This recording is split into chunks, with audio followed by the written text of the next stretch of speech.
do it. Good afternoon. I think we're ready to get started. Here we go. Hi. Okay, we're going to get started with our Compass Board of Directors meeting. And thank you for those that are joining us online. I see a number of people there. We are going to begin with roll call. Great, thank you. Thank you, Madam Chair. I'll do the roll call and count for the quorum here. Let's see, Drew Alexander. Here. Rod Beck. Jason Brinkman. Here. Zach Brooks. Let's see, John Brunel or Zach Pipemeyer. This is Zach Pietmeyer. Pietmeyer, thank you. Bob Callahan. Trevor Chadwick. Here. Elaine Clegg. Kathy Corliss. Here. Ryan Davidson. Tom Daly. Corey Dickard. John Evans. Miranda Gold. Kent Goldthorpe. Here. Brad Holton. Jackie Hutchison. Dan Heyer. Here. Kelsey Johnson. Debbie Kling. Here. Brett Laird. John Laraway. Lindy Lindstrom. Mary May. Here. Rob McDonald or Hallie Hart. Here. Lauren McLean.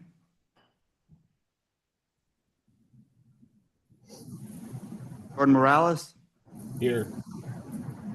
Christian Nelson. John Overton. Here. Brad Pike. Here. Tom Points. David Porterfield. David Reinhardt. Victor Rodriguez. Charlie Roundtree. Here. Robert Simonson or Bruce Freckleton. Here. Troy Smith Dave Luft sitting in for Troy Smith. or Dave Left. Joe Steer. Yes. Clay Tucker. Here. Leslie Van Beek. Jerem Wagoner.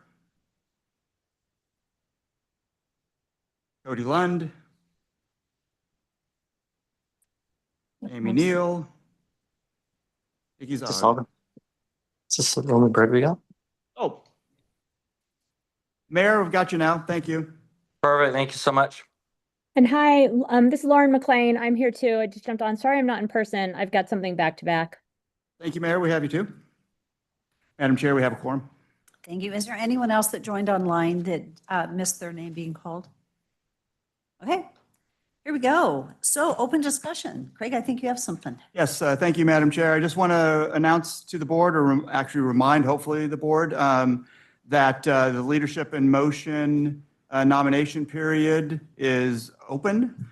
So nominations for this award are being accepted in multiple categories for projects, individuals, and businesses for their work conducted from July of 2024 through June of 2025. Nominations are open through noon, Friday, September 26th, and will be presented at the December board holiday luncheon.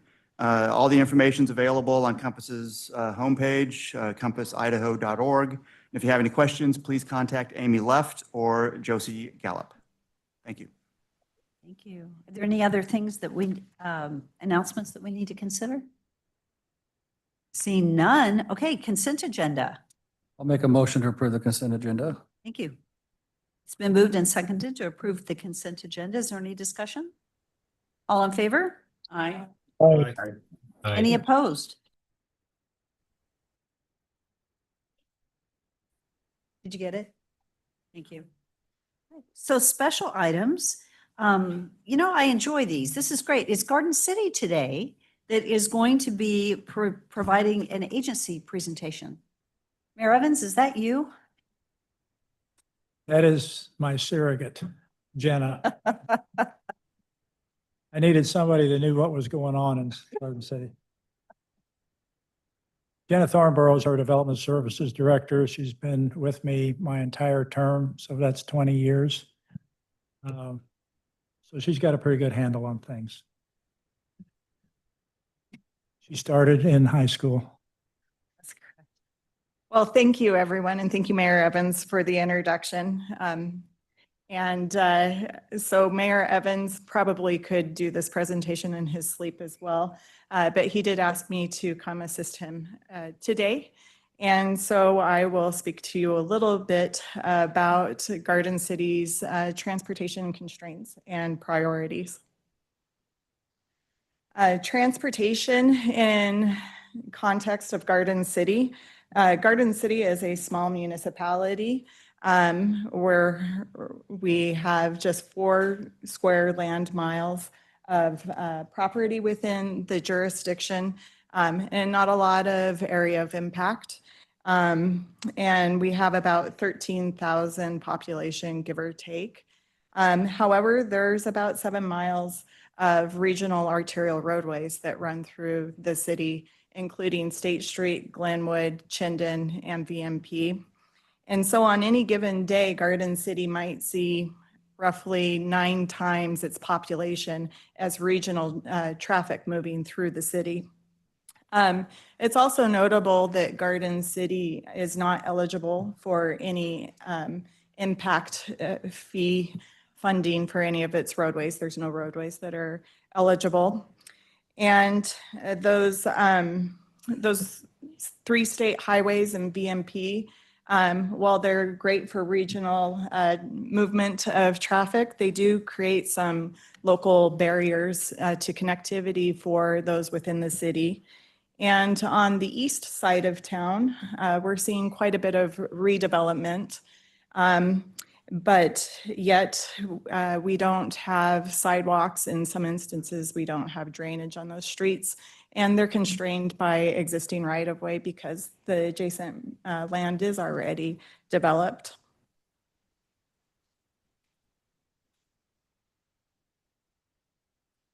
Amy warned me not to push it more than once, and I did anyway. Chinden Boulevard is what most people think of when they think of Garden City's main roadway. And it's one of those principal corridors that moves a lot of regional traffic. But Chinden also lacks pedestrian infrastructure, pedestrian crossings, and locations also lacks drainage. And we as the city feel that making this roadway more functional could not only more efficiently move motor vehicle traffic, but certainly would have positive effects for the Garden City community.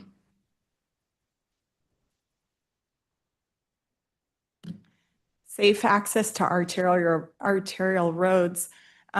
With as many arterial roadways as we have, there are not, outside of the numbered streets adjacent to Chinden, there's not a lot of designated access points onto those roadways. And this can be problematic for a couple of reasons. Without a frontage or a backage road to get developments to a designated location, particularly ideally with a stoplight, you'll have every single land development adjacent to the roads trying to make turns on and off of those roadways. And so, for example, on State Street, you might have speeds upwards of 55, 60 miles an hour, of course, breaking the speed limit a little bit, but that's what they actually are doing, and people trying to make left-hand turns onto State Street. The other thing that we've found that having access along these corridors is there's a desire, at least adjacent to State Street, to have certain densities to support the transit. But we've seen development actually reduce their intended density because of the additional improvements that they would need to put in place.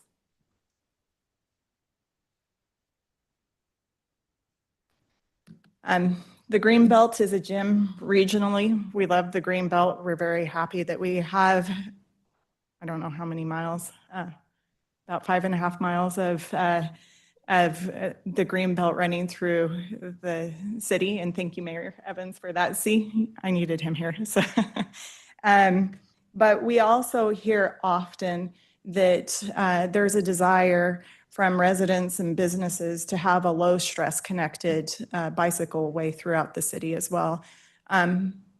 Partially that is because the Greenbelt is so popular and it's getting congested. And so we are seeing more and more conflicts between recreational users and those that are utilizing the Greenbelt for transportation reasons.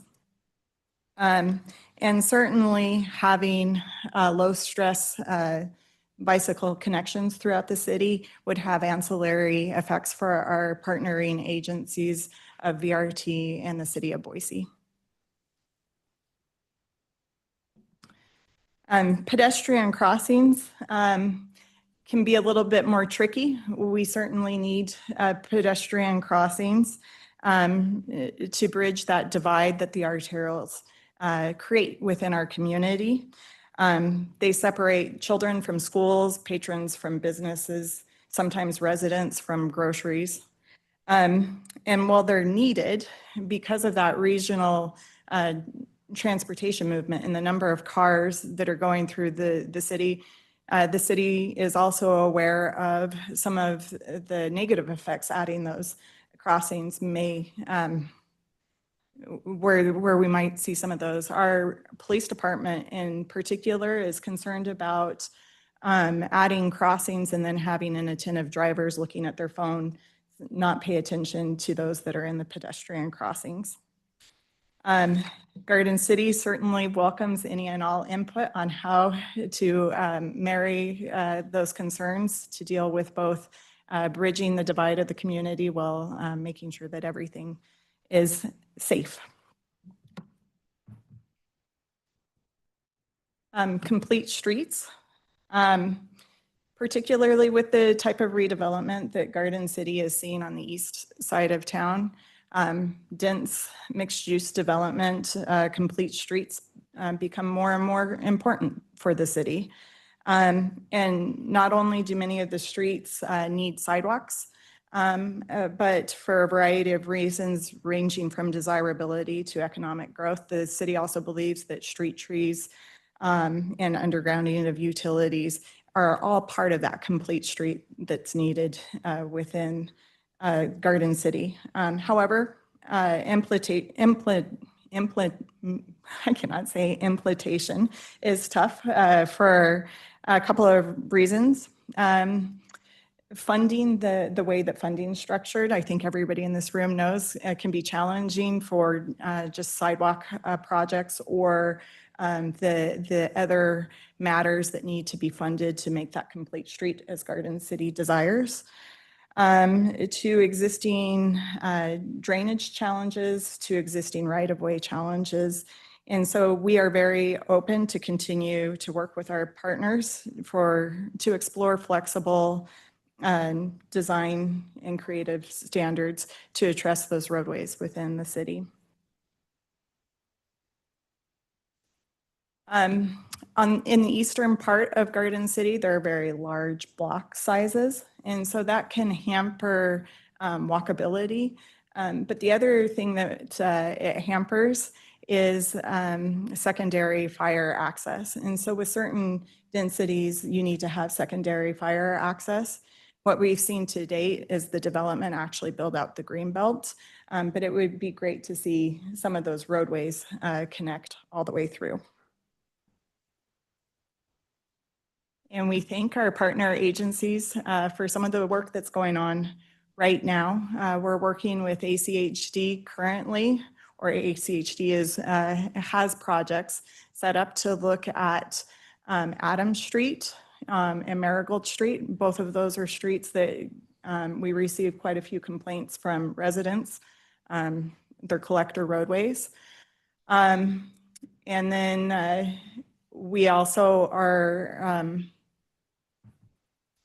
looking at Remington and Allworth with Ada counties not proposed at this point, with the park and the facilities that they're putting in place. will be a great amenity within the Garden City community area, but it will also bring a lot of cars into the city. We also thank ITD for working with the city on a current Chinden drainage and design planning effort. We're also working currently with them to add some sidewalk between the Glenwood Bridge and Riverside Drive. And one priority that we would love to see addressed or to continue to look at is Glenwood Street, and that it can be backed up all the way to Chinden at certain times of the day or different days. And we also see a lot of cut through traffic on Coffee and Marigold Streets. And then Garden City continues to work on the green belt connections and make that a better facility regionally as well. And with that, Mayor Evans and I thank you for your time, support, and partnerships. And I stand for any questions that you may have. Thank you so much. Yes. Excellent presentation. I'd just like to go back a little bit of history and compliment what you've done. Thanks to ITD, Jason's in the room today. What we did with Eagle Road, or what they did with Eagle Road on putting up the center medians and eliminating all left turns on non-controlled intersections, cut down on the #1 most serious accidents we have in our city. And they started at Magic View right off the interstate and just about to complete that entire process after these years all the way down towards the city of Eagle. Well, if you could do one thing to State Street that drivers may not like it, but I'm sorry, but public safety comes in front of that. And I couldn't be happier when I look at the numbers of accidents. They're still too high, but eliminating those left turn crashes has been a fantastic event for our city, because those are the ones, that's where a lot of our fatalities came from. So I'd love to see you champion State Street to get the same thing. Medians take time, but it'd be a fantastic addition. Thank you very much. Are there any other questions or comments? Thank you. That was really good. You know what I appreciate? I love getting to hear what other jurisdictions are doing. We all have unique challenges. Some of them are similar and some of them are unique to us. And so thank you for the presentation. I really appreciated it. Thank you. Thank you. Thank you, Overend. The next item that we have on the agenda is our Finance Committee report with our committee chair, Mary May.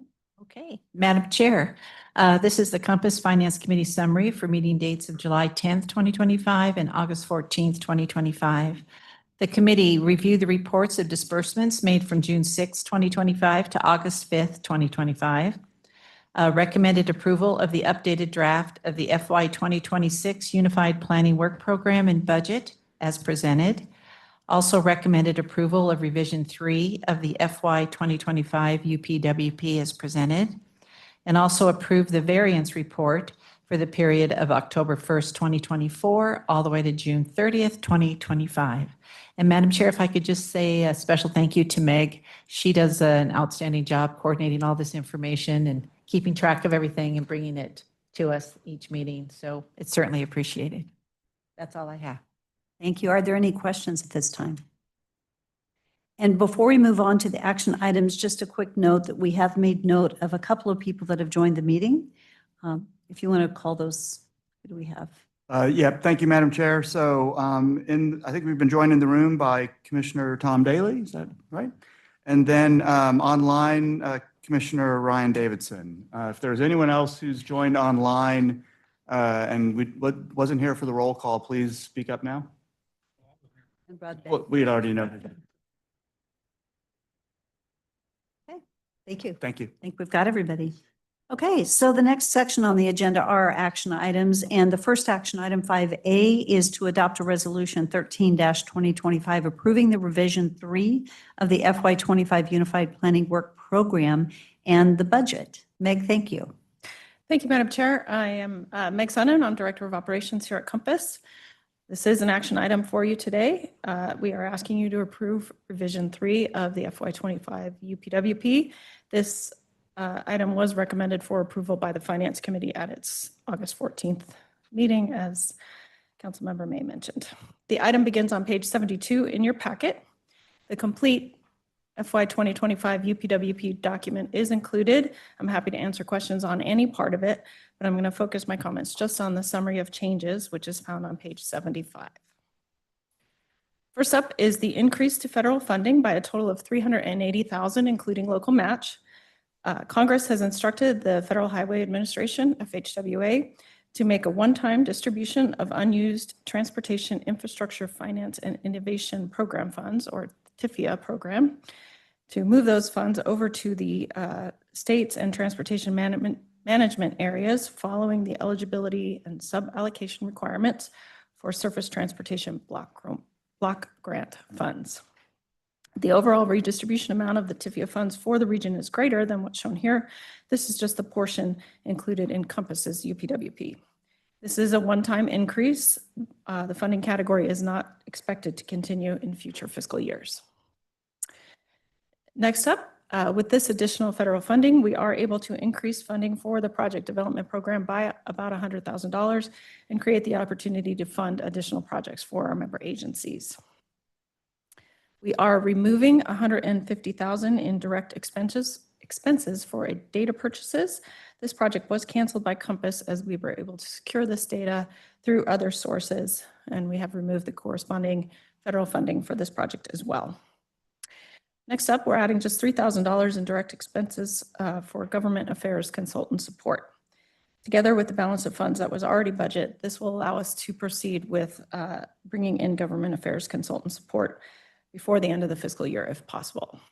We will talk about this item further in our next action item, the FY 2026 UPWP, as well as later in the meeting discussing legislative positions.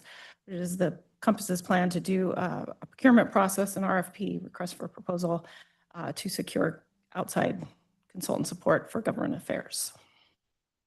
And then finally, we have a reduction to the draw from fund balance by a net amount of about $277,000. With the additional federal funding, we need less fund balance to balance our budget. Overall, our net adjustments are just $47,000 on both the revenue and expense side. Concludes my comments. Happy to answer any questions. Meg, thank you. Are there any questions? Seeing none, I would stand for a motion to approve or to adopt the resolution. Madam Chair, I'll make that motion that Compass Board of Directors adopts Resolution 13-2025, approving Revision 3 of the FY 2025 Unified Planning Work Program and Budget. Been moved and seconded. Is there any discussion or questions? Seeing none, all in favor? Aye. Any opposed? Motion passes. Okay, so we'll go to B. And that is to adopt the resolution 14-2025, approving the FY 2026 Unified Planning Work Program and Budget. Thank you, Madam Chair. And this action item was also recommended for approval at the Finance Committee meeting on August 14th. The item begins on page 97 in your packet with the memo. We began the process in March with a Finance Committee review of 5-year projections. The Finance Committee has had multiple reviews of draft versions of the UPWP and recommended this final version for approval last week. Their action brings us to the start item shown here, where we're asking for your adoption of the UPWP and budget. If that action takes place, then the next step is to forward it to the Idaho Transportation Department, Federal Highways Administration, and Federal Transit Authority Administration, for their approval as well. Get all of that in place and be ready to start the fiscal year on October 1. The packet does include a revenue and expense summary, the funding source, which shows how our federal grants and local dollars are applied to our various programs, summaries of both direct and indirect expenses, and the summary for how the workdays of our professional staff of 19 are distributed across the programs that we work on. Program worksheets showing expenses and tasks by programs are also included. The worksheet shows the purpose of that program, the relevant federal requirements where applicable, major tasks and milestones, and at the bottom of the page shows workdays, expenses, and revenues. As an example, the Long Range Plan Communities in Motion 2055 is page 110 in your packet, the program worksheet for that specific one. I will focus my comments just on the revenue and expense summary on page 102, but happy to answer questions on any part of the document. So looking at page 102 and starting with the revenues on the left side. We have, whoops, sorry, Amy. We have member dues. These were approved by the board approved by you in April. As a reminder, our per capita rate remains unchanged since 2015. The increase that you see is due entirely to population growth in the jurisdictions. Just a reminder that the 2026 population figures include Boise County, which is our new member that came on in December of 2025. This chart shows 10-year history of dues with general members in blue, special members in orange, and then that population number is the gray line up above. Next section on the page is our federal grants. The first item listed is the Consolidated Planning Grant for fiscal 2026, which at $1.8 million matches up with the amount in the Transportation Improvement Program. The Surface Transportation Block Grant Funds, or STBG, off the top planning funds are the same amount they've been at $306,000 since this was first approved by you back in 2010. The exception was that one-time 2025 edition that we just talked about in the previous item. Next up, Communities in Motion 2055. The total funding for this project across multiple years was about $693,000. Work began back in 2023 and is expected to wrap up in 2027. So we're carrying that funding forward each year until the project is complete.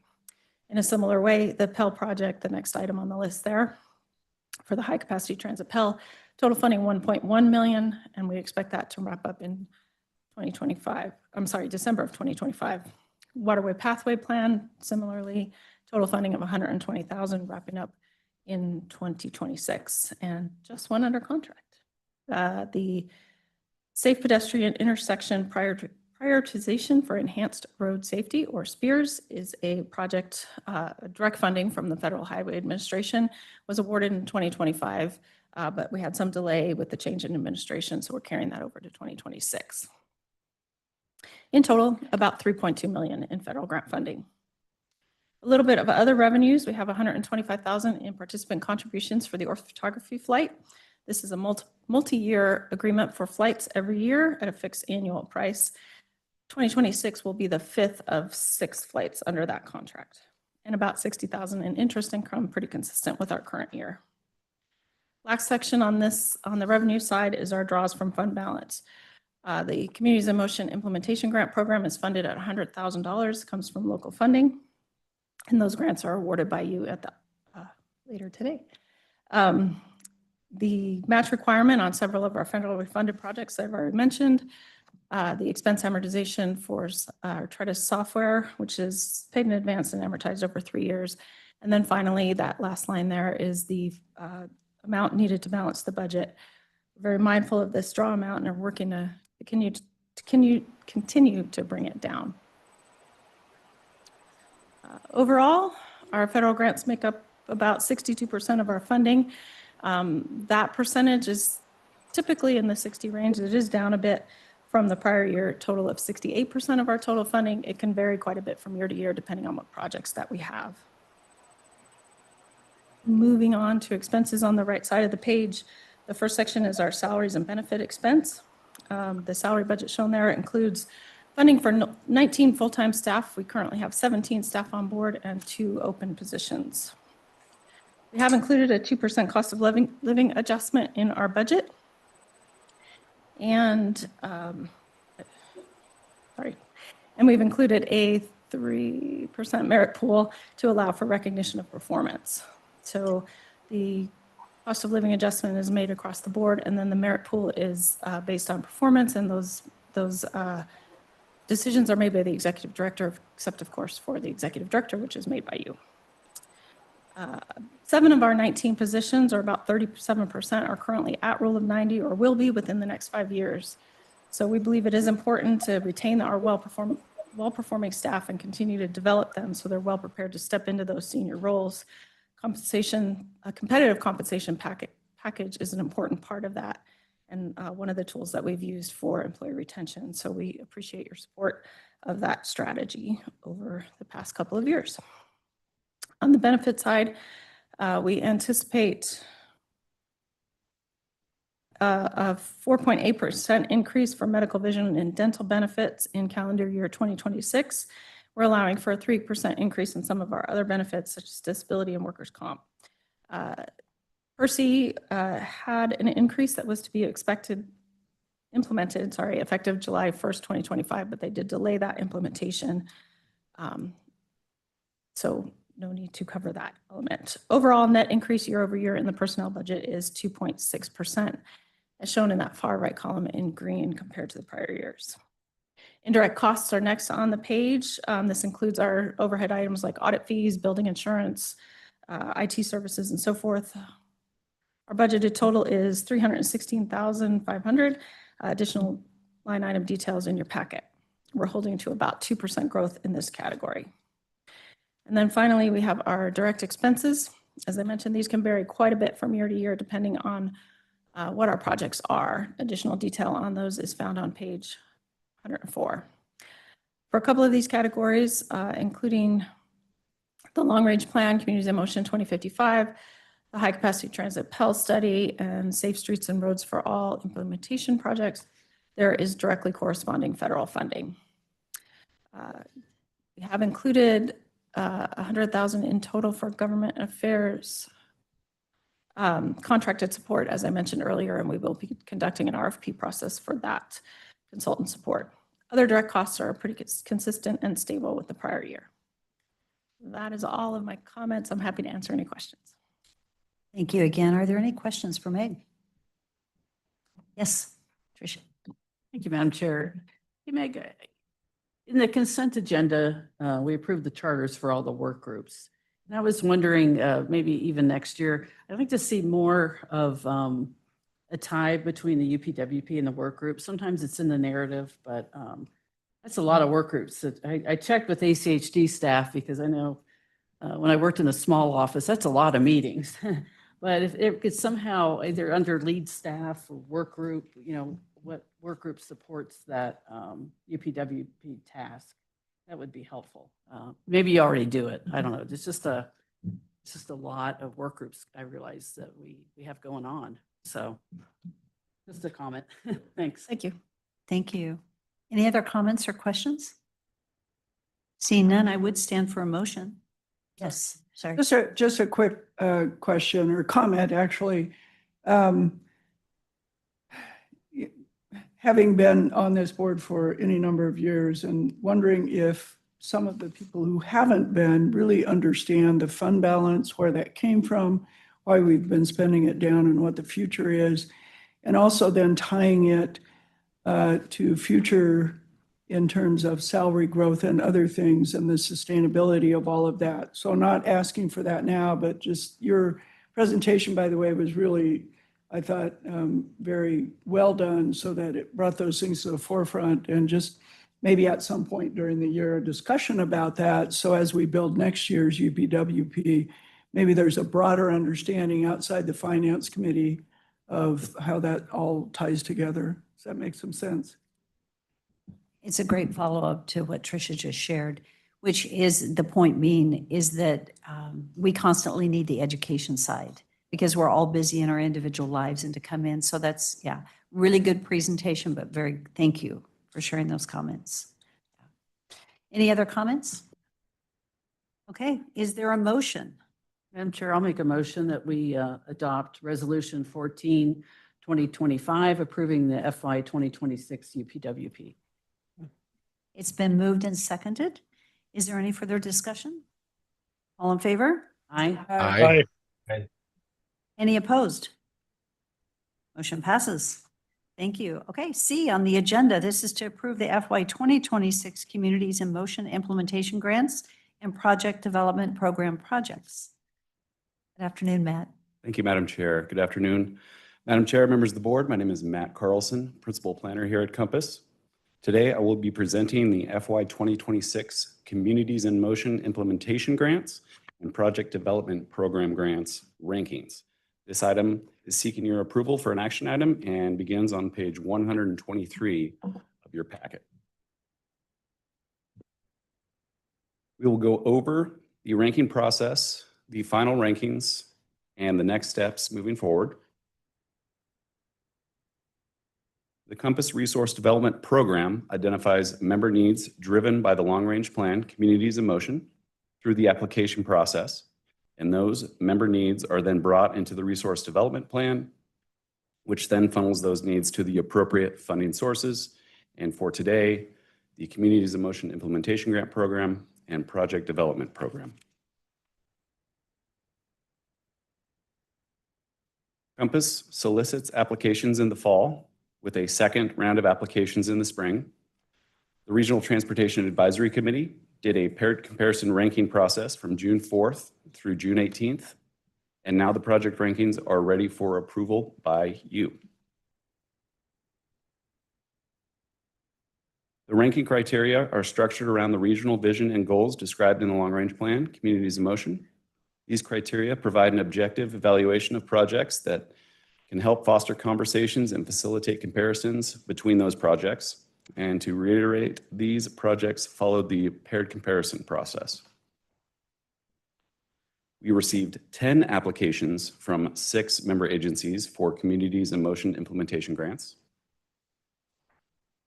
And we received 9 applications from 4 member agencies for the project development program.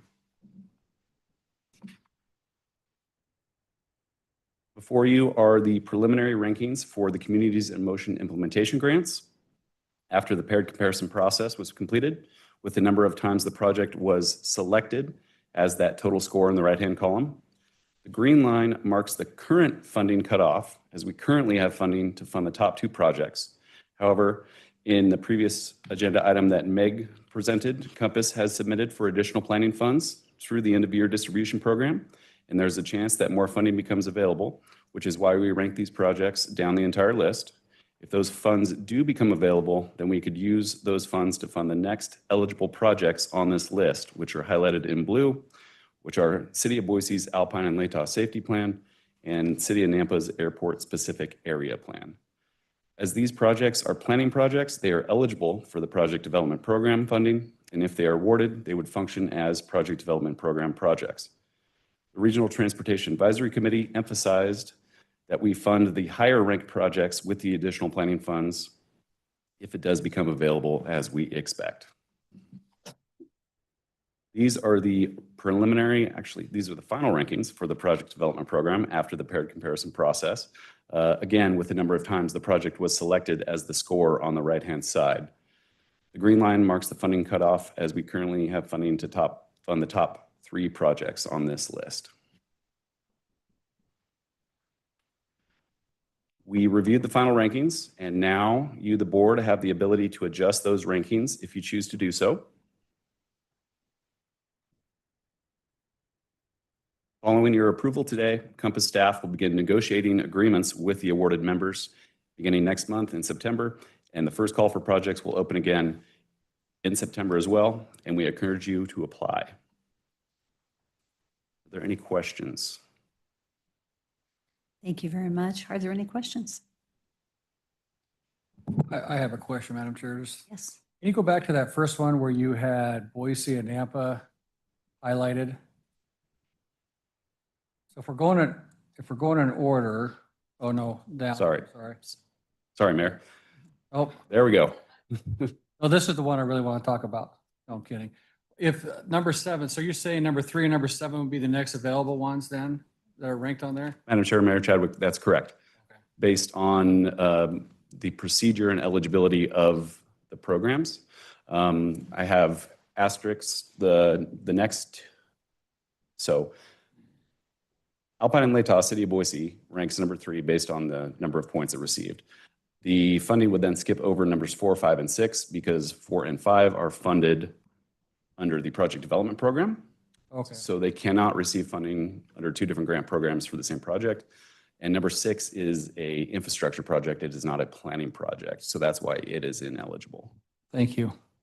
Thank you. Thank you for that explanation. Any other comments? Okay, this is an action item, and we would stand for a motion to approve this. Madam Chair, I'll make that motion. That Compass Board of Directors approves the FY 2026 Communities in Motion Implementation Grant and Project Development Program rankings. Second. Oh, competition for that second. It has been moved and seconded. Is there any discussion? All in favor? Aye. Aye. Is there anyone opposed? Motion carries. Okay, so D, thank you so much. Madam Chair, members of the board, thank you. Thank you. D is to adopt resolutions 15, 2025 and 16, 2025, amending the Communities in Motion 2050 and approving the FY 26 through 32 Regional Transportation Improvement Program. Good afternoon, Austin. Good afternoon, Madam Chair, members of the board. Austin Miller, Principal Planner, Planning Team Lead here at Compass. This item is seeking your adoption on, as just noted, 2 different resolutions. The first one will be amending Communities in Motion, our regional long-range transportation plan. That item I will go over. The second is approving the fiscal year 2026 through 2032 Regional Transportation Improvement Program, for which I will pass the mic on over to Tony Tisdale. But first, why do we amend Communities in Motion? To that education point, I feel a little redundant at times, but always want to highlight this at the start of my presentations here. So Communities in Motion includes funded capital projects that are significant to our region or projects that are using federal funding. The key word there was funded as we went through, as Communities in Motion also includes a list of unfunded projects or projects that we've identified as needed for our communities. Oops, sorry, things getting a little ahead of itself. Things that we've identified as needed, however, we don't have an identified funding source at the time. So why this amendment specifically? As all of you know probably well too much, it is budget season. So thankfully, we have identified a few projects that we didn't originally expect to be able to pay for. However, a funding source has since been identified. So by amending Communities in Motion, we can move these projects into that funded list. This makes sure that we're keeping our long-range transportation plan not only as accurate as possible, but enables work to begin on these projects. Work to begin after they are added into the Transportation Improvement Program. Hence us having the 2 resolutions with this item, one for adding the funded projects to Communities in Motion, the other getting them programmed in the TIP. For Communities in Motion, we do have a total of 4 projects before you today, and I will touch on each of them briefly.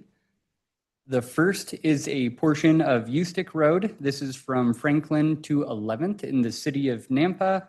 This was actually identified as the number 3 priority local roadway corridor in Communities in Motion.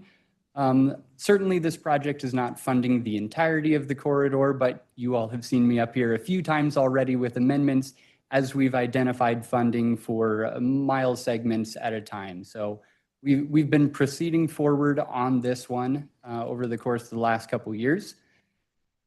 The next item is a portion of Middleton Road. This one actually was identified as the number 1 regional priority local roadway corridor in Communities in Motion 2050. So similarly, love to see progress going forward on those prioritized corridors. This one, I do just really want to highlight that it is a collaborative effort. When Tony and I were chatting with City of Middleton staff, it was really uplifting for us to see the work that City of Middleton, City of Caldwell, HD4, as well as private developers are all working together to get this approximately mile-long segment in 2 roundabouts constructed. So we were really excited to hear it, wanted to share that with you all as well. Regarding the 2 pathways, we have a pathway on the south side of the Reidenbach Canal in the city of Boise. This proposed pathway will be connecting Maple Grove and Milwaukee. So for those of you a little unfamiliar in the area, this is just north of the Boise Town Square Mall. Like some of the roadway segments, this one was also identified in Communities in Motion as a high priority pathway corridor. The last item I'll touch on is State Highway 44, a detached pathway along the south side extending all the way from the city of Star to the city of Eagle. This project is over 5.5 miles long. So did really just want to emphasize that Construction is programmed for 2029 on this. In terms of schedule, we did have a public comment period that was open from July 15th through July 31st. RTAC reviewed and provided their recommendation to you all at their August 6th meeting, and now I'm before you all today.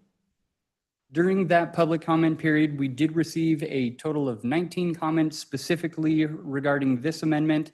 You can read them all verbatim in your packet, but a sample of the comments are shown here on the screen for reference.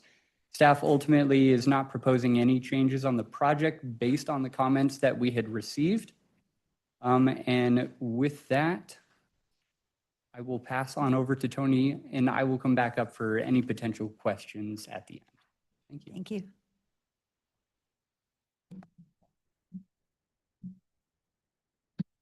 Great, Madam Chair, members of the board, I'm Tony Tisdale. I'm the team lead for resource development. And we'll go over today at a very high level, the project list for the 2026 to 2032 TIP. Go over those public comments that came in towards the TIP and also the timeline for approval. In the big picture, you saw the same chart with Matt just a minute ago, but this is, again, the projects start with Communities in Motion 2050, and those needs that are identified in the long-range plan kind of feed into the Compass applications through your needs and your applications, and then those directly end up in that funded group for federal funding. Your agency submits those applications to fill the needs, and then the TIP development process through the federally funded projects. And the TIP is updated every year. And so this is an exciting time for us to bring you the funded projects. The Regional Transportation Improvement Program takes about a year to develop, starting with applications in the fall. And then the selection process involves your agency staff through reviewing, scoring, and ranking all of the projects that come in. And finally, we are at the approval stage for your approval today.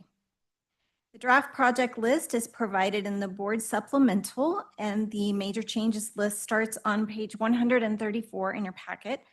The project list and the major changes list include all of the new information and a few tweaks that have occurred since your last review back in June. There is one correction on page 137 in your packet on the major changes list. Valley Regional Transit pointed out that about halfway down that page on key number 20043, we have it shown on major changes as a delay. That project is actually shown correctly in the other reports, but for some reason we had it shown as a delay here. It actually has funding in 2025 and 2026. So I apologize for that error. It is correct in the project list. Note that the major changes list has a new section where we are now scoring all new projects that are coming into the TIP process to make sure that these projects are consistent with our long-range transportation plan. For the TIP projects, we had public comment at the entire month of July, and we had 23 comments that were specific to the TIP projects.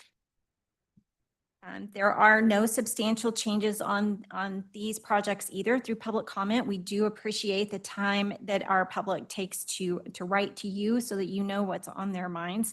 We had some really good comments come in. We do encourage you to read all of those verbatim comments. And we have shared them with your staff, and they're also going to be posted on our website along with the information of the TIP. ITD also held public comment period during the same time for the statewide transportation improvement program. And once they process those comments, and they will share the comments that are from Ada, Canyon, and Boise counties, and we will also post those. We just don't have them yet. We will provide them to you as soon as they are available. Along those lines, we did provide a Boise County project list for our new Boise County members. This is an unofficial version of the TIP. These projects are also included in the Idaho Transportation Department statewide program, but we wanted to pull those projects out so that Boise County had easy access to those projects as well. So this is considered unofficial. It won't be part of the TIP, but we did want them to have easy access to their projects. So on the approval timeline, Today, we're asking for your approval of the project list. In September, on the 19th, the Idaho Transportation Board will be requested to approve the statewide program. And then we anticipate that the Federal Highway Administration and Federal Transit Administration will provide approval by around November or December timeframe. So I will stop here for any questions for myself or for Austin through the CIM changes as well. And then we have those 2 resolutions for you. Really good job. This is a lot of work. Thank you. Thank you. Any questions, comments? Yes, Elaine. Madam Chair, just a comment. The Valley Regional Transit Board did consider the TIP amendment projects that are applicable to VRT at their August board meeting and recommended approval. Thank you. Any other comments? Madam Chair. Yes. Yeah. Tony, on the, I was very happy to see the State Highway 44 pathway, but that had always been part of the description for in the corridor plan. So we don't have any redundancies, do we? Or maybe Jason can address that.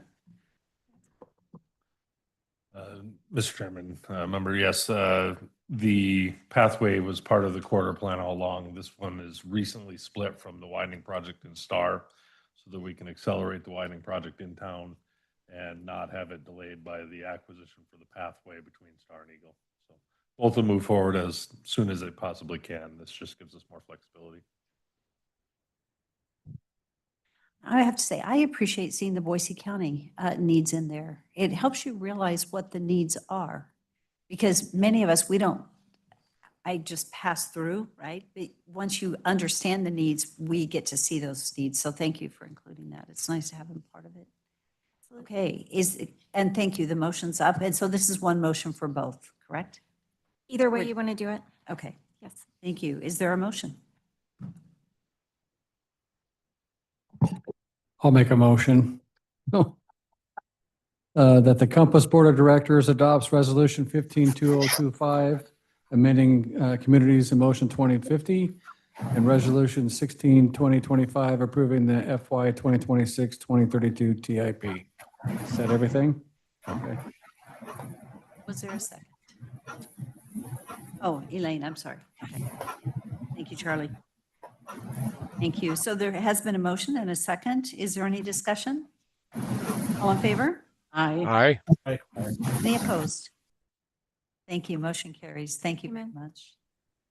Okay, then our last action item is a recommendation of a preliminarily, there we go, locally preferred alternative for the high-capacity transit. Let's Ride Treasure Valley Planning and Environmental Linkages Study.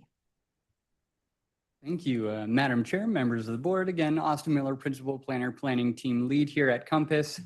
This action item is for our Let's Ride Treasure Valley High Capacity Transit Study. So Compass staff, with the support of HDR and Jacobs, have been working on this high capacity transit planning and environmental linkages study for about 1.5 years now.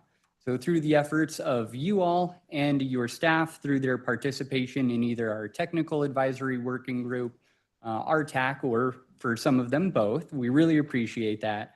You all have set the purpose and need of this study, as well as developed the objectives that we want high capacity transit to serve and support within our community.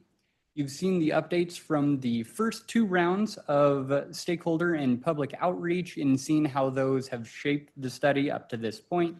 Today, Chris Proud with HDR is here to update you all on the project, briefly touching on what we've done to this point, present the final screening results and takeaways, and as I noted, we will ultimately be seeking an action. So we have RTAC's recommendation for you all to consider to help guide our efforts moving forward.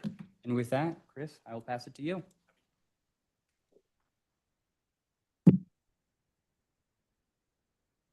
All right. Thank you all, Madam Chair and the board members, for having me here today to update you on the latest and greatest for the Let's Ride Treasure Valley study. So I'm going to dive into just quickly an agenda here. We've got 3 points that we want to talk with you about today. A bit on project status, and many of you have been directly involved in this process. So some of this is background information for you, but also the big piece is our Tier 3 results and takeaways from that. And also, we met with the RTAC earlier in August, and we have information that we've shared with them as well in terms of a recommendation. As far as an overview is concerned, many of you have seen this graphic before. This is the process, and we've been stepping through these various phases over the course of the past year or more. It's great to be able to move that "we are here" pretty far to the right. There's still a lot of work that's got to be done between now and the end of the year, but we're at a pretty important milestone right now. And what today is really about, it's accepting that geographic alignment, as well as what we call the mode or the type of transit. So in other words, where the transit and the alignment might fall, as well as the mode or type of transit that if you see fit to recommend it moving forward. Now, with that said, our tier 3 routes, as you know, we've gone through multiple tiers of evaluation. We started with around 11 route options and it narrowed it as far as tier 3 to 3 specific routes. The Fairview Franklin route, and that is a bus rapid transit or BRT in the center.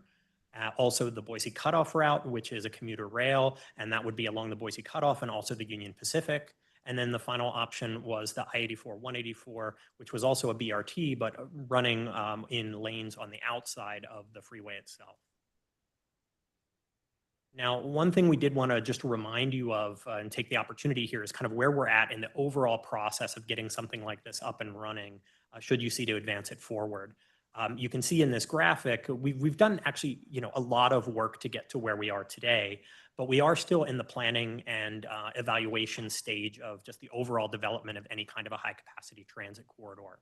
And what that means is there are subsequent steps that would happen after this project, whether that's environmental clearance, taking design further forward. But for each step that you take, you're going to get more and more detail and understand more and more about how this would move forward and what it would look like, what it would cost, and the details of that as well. We just wanted to remind you of that also. Now, with that said, I'd mentioned the tier 3 scoring. This summary slide is, there's a lot of detail that went into backing this up. But the point that I want to make here is really for tier 3, we were comparing these different routes against one another. So in this case, what we were really looking at were what were the regional benefits of each of these and incrementally, which might be slightly better than the other. Now, by all 3 of these making it to tier 3, they all have a lot of value in and of themselves. But again, we were trying to tease out which one may have better benefits across the region. And the screening criteria that you see in the center there, we looked at things like the potential demand for transit for the particular corridor, things like economic development, bicycle and pedestrian access, just a whole host of different criteria, again, to try and understand what would the benefits to the region really look like. And as you can see in this graphic, just physically, it starts to show you that the one on the far right there, that's the Boise Cutoff. And you start to see more pluses for that one than you did for others. And it really did start to rise to the top as by comparison, potentially greater. Now, in terms of more detail on tier 3, on the far left-hand side in the blue there, we looked at Fairview Franklin, and really the key criteria that rose to the top was it would best connected the bicycle and pedestrian networks. And that makes a lot of sense given that there's a fair amount of developed area around that. On the far right in the red, that's really I-84-184, and what we saw with that was the fewest traffic impacts. And again, that makes sense because it is a free flow freeway. In the center with the green, you start to see more of those Boise Cutoff options and benefits that really made it rise to the top. It was the fastest in terms of travel time. It had the greatest support for economic development, the highest potential for transit demand, capacity for transit growth. So in other words, if as the system is successful, it could absorb more passengers over time. Greatest projected benefit for the complete transit system. And what I really mean by that is that it actually benefited VRT's system as a whole. We saw an uptick in ridership when we modeled it on other routes within VRT. And then thinking about also the fewest impacts to property. And it's important on the Boise Cutoff, we would really be dealing with 2 landowners, the 2 railroads primarily that own those, as opposed to on the other roadway options where you'd be dealing with multiple potential private property owners. Now, we also pulled out a couple items that we thought would be of interest to you in terms of diving in a little more detail, one being demand or ridership. And one thing I want to be clear on is just that we are comparing these against one another. We haven't determined the exact, highest ridership that you could gain on these corridors, but the work that we did was sufficient to be able to compare them against one another. And we also tried to do that from a perspective that was fair. So we looked at the same markets, same number of stops, same length of corridor, et cetera. And what we saw is that the Boise cutoff was the highest performer. It performed more than 100% better than the I-84-184 option in terms of demand, and about 65 or so to 75% greater than the Franklin Fairview route itself. Similarly, we looked at what we call comparative parametric estimates or cost estimates. This was our look at cost and how we could compare them against one another. And what we've done here is quite conservative, where we've looked at the design of each to try and be fair and equal to each of them. For the roadway options, for example, we looked at widening the roadway in order to accommodate additional transit lanes. And then for the rail, we looked at actually having a track, 2 tracks, one in each direction. So again, we were looking at the sort of the perfect scenario if you were going to implement transit there. We did not go through a process necessarily of trying to value engineer that and slim it back. And that is work that would need to be done as this moves on beyond our particular study. There's also about a 40% contingency that's placed on top because we are so early in the design process. So value engineering, cost reductions, other things would need to be done as you move forward. But again, it gave us good information to understand of these which might be more expensive than others to actually implement. And as we think about how that implementation might actually work, if you were to advance the Franklin Fairview forward, you could see actually phasing that in segments over time as it's successful, and that could be a cost reduction. And that's being done just as an example in Minneapolis on their Metro BRT service, a similar kind of an approach. On the Boise cutoff, really what we would want to look at is, are 2 tracks truly necessary there? That's the ideal situation, but in many places, you're able to use a single track with sidings and for stations and for passing. And that could bring down costs considerably as well. And that's what's being done right now on a project in the Denver metro area called Northwest Rail. And then finally, the I-84-184, you could think about even an initial phase of just putting express bus service on the corridor as it is today. And that's done. There's an example called the Woodlands Express in the Houston metro area that runs a service into key destinations in and around Houston. Now, as far as our comparative parametric cost estimates are concerned, we wanted to give you some context for these as well. I've sort of noted the specifics about the conservative nature of these, but you can see in the gray, we've tried to identify some other real relevant projects that have been done within the past 5 years. So those are just as a point of comparison, and then ours are in the blue for the 3 different routes. And you can see more or less they fall within the middle of the pack, but they are ranges of cost at this point in time. And again, we would look to bring those costs down over time. Nonetheless, it did give us an understanding of how they compare to one another. Then we've done some recent stakeholder involvement. Austin had mentioned that in the beginning as well. Back in June, we had about 3 weeks of an online self-guided public meeting. We had almost 2,000 people who actually viewed the materials and almost 500 that actually responded to our questionnaire and provided some feedback. And what we really saw from that was about 80% of those who responded noted that the Boise cutoff and commuter rail made the best choice for the Treasure Valley. Now, they noted specifically efficiency, transit ridership, and also reliability as being some of those key reasons for their choice.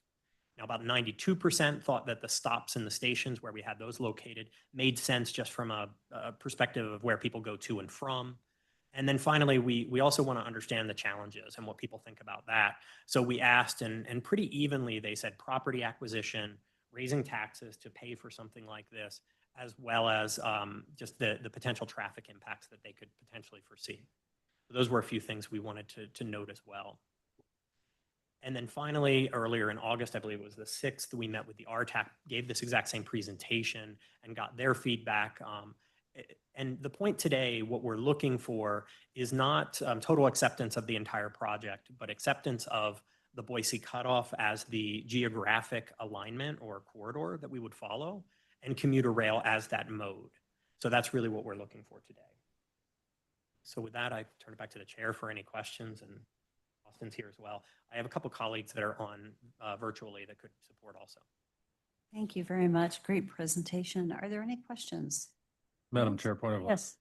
So this appears to be written as seeking recommendation today, but I don't see a resolution in the packet. Is this seeking approval at this meeting? Well, I believe so. Madam Chair, members of the board, certainly glad to answer. Thanks. Austin Miller. So our plan for this one is, it is an action item on the board packet to seek that action from you all today or seek this recommendation from you all today. Ultimately, because the final Pell document is not complete, we do anticipate coming back to the board at your February meeting with the complete Pell document and a resolution formalizing that. This action will give us as staff more direction moving forward as we work on the implementation chapter of the final Pell document. Madam Chair, point of follow-up. So just to be clear, and we seem to be stacking additional adjectives in front of preferred alternative all the time. So this is a preliminarily locally preferred alternative. What is the disposition then of the other three alternatives? Are they not recommended, eliminated? What's going to be referred to FTA in regard to the other three alternatives? I can speak to that a little bit. So I'll first speak to the language, and what we're trying to follow is sort of FTA cadence on the language. So it was something that they understand, and they are a partner in this study as well, and they could be a funding source moving forward. So which is why we want to try and make sure we're tracking with the language that they generally use. With that said, on the second part of your question, well, actually, could you note that again, if you don't mind, just to make sure I'm. Yes, absolutely, Madam Chair. So it's common for Pels, and granted, these are a fairly new process, to disposition all of the alternatives so as to make a recommendation when it moves into NEPA. And this being the preferred alternative, I presume that it is recommended to carry forward. The other three alternatives, then I was wondering about their disposition, whether they were simply not recommended or eliminated as not meeting purpose and need, or what the recommended disposition of those three would be. Perfect. Thank you for the clarification. And yes, with the Pell itself, basically what you're doing as a board, should you accept moving forward with this preliminary preferred alternative, is basically being transparent about what you all think as a board and what you've heard from your constituents with the alternative that is likely the preferred that should move forward. As far as the other two are concerned, when you move into the next phase of work, which is likely National Environmental Policy Act clearance and preliminary engineering, you would continue to examine other alternatives, but the Pell actually allows you to really focus in and use all the work that you've done in this Pell process to really streamline that work going forward. And to the extent that it's possible, if you do have clarity around this preliminary preferred and accept the recommendation here, again, it just gives you more transparency with your public and others as you move forward. But there will continue to be some level of analysis that's got to happen, but it would be streamlined. Does that make sense? Does that answer your question? Yes, thank you. It does. Thank you. Chair, Yes. just another question. So if we have this as our preferred alternative, then it eliminates, as was just explained by Jason, answer to Jason's question. The other, we are still waiting for a February report, correct? That's correct. Austin, I don't know if you want to speak to exactly how this will play out.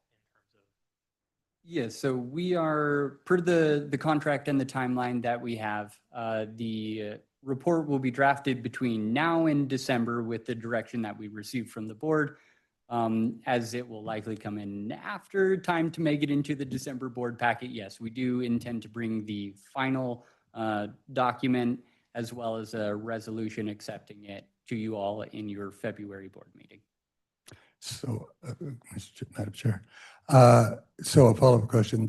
So then, what is the urgency of having us delineate among the three at this stage of the game, I guess is my real question. Yeah, I can speak to that as well.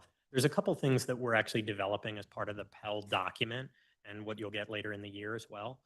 One of them is an implementation plan. And what this allows us to do, if you accept the preferred, is allows us to focus in on that preferred for implementation more so than other components. So we would focus in on Boise cutoff and the details of that for implementation versus the other two. We will touch on the other two, but again, it would allow us a cleaner focus as we continue to develop the Pell document. And I will say as well, again, if there's agreement on it, the federal agencies also look highly upon that there's some type of a consensus on the direction that you should be moving. And that really is the purpose of the Pell. We're trying to provide as much early information as we possibly can so that you all can make an informed decision and stay focused as you move forward. Yeah, leave it at that. I think you have a question, and I have some others, but I'll let him. Elaine was next, and then we'll go to John. Thank you. Thank you, Madam Chair. So obviously, Valley Regional Transit has been very involved in these discussions, and especially around this recommendation and what it means to the way forward. And I guess the only thing I would add is that even if the Boise cutoff is the only alternative considered during a full national environmental review process, a NEPA process, there are lots of alternatives within the cutoff to consider. The alignment, how much track, what kind of vehicles, whether there's grade separation, the service plan, how often it runs, all of those things still can be part of a NEPA that looks at alternatives that are focused mainly on that corridor. And as they've explained to us, and certainly I think Jason's familiar with this from the way FHWA works, doesn't completely eliminate the others, but says this is the one that passes, all the tests that we gave it, it came out highest. You can consider the others briefly in a full NEPA, but really focus the NEPA then on the various alternatives within that preliminary preferred. At least that was the way it was explained to us. And for us, that seemed to make a lot of sense because then, for one, it makes the NEPA more simple and probably cheaper and quicker to complete, right? And two, it doesn't then come, you've done all this work with the public said, yes, this, and then you go back to them and say, oh yeah, but again, we're going to ask you, do you like this one? And they say, we already told you, yes, So it sort of, I think, as I understand it, also eliminates a little bit of that confusion along the way. Thank you. And then Chris, did you have a response? I was just going to follow up on Elaine's comment as well. It's probably a good example of what she's saying as to some of the things that you would look at in the next phase. For example, we are making a recommendation that a design option should be looked at for a connection to the airport for the rail, for example. And it's not one that we could come to complete conclusion on within the Pell study, but we think that it requires additional rigor to move forward. So that's the kind of example of additional look that you would do on various design options. Thank you. And then John, did you have a? Yeah, sure.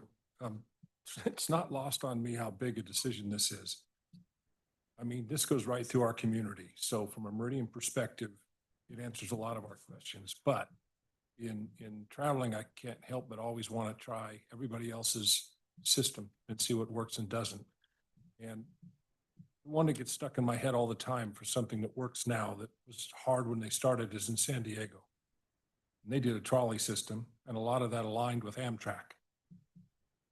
But now that reaches all the way to Mission Valley. It goes all over the place. And when I hear you talk about this, I want to make sure that we're not just looking at what the best option is for right now, but what's expandable that's going to service the city of Eagle, Middleton, Cuna, Star in the future. I don't want to get locked into the best option that serves that purpose the best, but isn't the most expandable to take care of the future as well. If I may. That's a really good point, and I'm glad you bring it up, because we do want to think about this as not just a single line. This is potentially the first of a network. that also integrates with a bus network as well as and potentially future additional rail connections. Now, our task here was not to figure out what that future network should look like. That is work that VRT is continuing to look at what the expansion of their network might look like in the future. But nonetheless, we've been keeping that in mind. One of the things, though, that you do have a great opportunity with the rail corridor that you have today, particularly the Boise cutoff portion of it, and that could be a great opportunity for you to put the first line out there, show proof of concept to your community that something like this could work and could be successful, and then continue to build on that success. So take those opportunities where you can. But your point's a good one, that we really should be thinking about how this intersects and potentially grows over time. But we've got to be absolutely successful with the first one out of the gate, because that's going to set the tone for every future connection. Thank you. Are there any other questions or comments? Chair, Yes. just as a follow-up to what John was just saying, it seems to me that the broader context of this initial study and not a initial preference now would help us focus on the questions that he raised. The airport is another connectability that's where I was going next. Connectability to the airport, to the other communities that are in our Treasure Valley. We have to look at that as well. And if we focus too concentrated on one thing, then it eliminates those by the very nature of the concentration. I guess that was my concern in terms of if we could wait and have more information before we focused on this is our primary, this is our preferred plan, because it may not be our preferred plan collectively. As he said, for Meridian, perfect. But for the rest of the communities in the valley, or even the airport, because that's an increased place. And if you go to Portland as an example, they have connectability to the airport, to the downtown, and places in between. And that helped them expand in that initial part. So I guess that's my concern, is we're concentrating our focus too early. Could we frame that as a question, because it's a comment, but also a question? Because I think the question that I'm hearing in that is, it's difficult in a Pell, right? Because if you don't focus, you could get nothing done, right? And so you are the expert, I am not the expert, but framing that as a question, if we don't focus, because I think the question is, and maybe tell me if I'm stating it wrong, but is it too early to be focusing in? Or what happens if we leave it open? Or did we feel like the process that we just went through took us there to this? So that's kind of a lot of a question, but. I'll make a stab at, because I think I can maybe allay some of the concern that's brought up here for a couple different reasons. One, we want to make sure that you get the most out of this Pell process that you've invested in. And really the benefits of the Pell are to simplify that next step of NEPA. And if there is an opportunity to focus, that's where you're going to get the most cost savings. You're going to get the most streamlined and fastest process of NEPA moving forward. That's the whole concept of a Pell. Because when we move to NEPA, under current rules, let's just say it's an environmental impact statement, it would have to be completed within 2 years. And frankly, without bringing the Pell portion of that into it, that's a very difficult thing to actually accomplish these days. Nonetheless, you talked about maybe focusing too early. And one thing that I would say is there's really no downside to voicing the potential of a preliminary preferred alternative at this point, because it's exactly that, it's preliminary. If, as you move into NEPA, you find new information that changes your collective thinking about this, you can change your focus.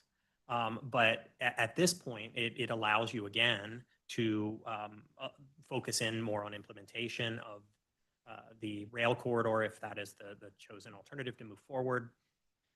But again, if new information rises over time, you can change that position as well. Maybe that helps a bit. Madam Chair, again, I guess there's some dynamics that are happening in our community, even as we speak, that may change Micron, as an example, says there's going to be 6,000 employees over the next 5 years. that could change the total dynamic of what we're talking about here, depending on where that housing goes for those people, et cetera. That's the kind of dynamic that I'm talking about, that if we're too preliminarily focused, it may make it actually impossible for us to do in the end, because we focused on here, the need is there, and even the federal government will not give us the money to do that because it just doesn't fit. I guess that's what that's what I'm talking about.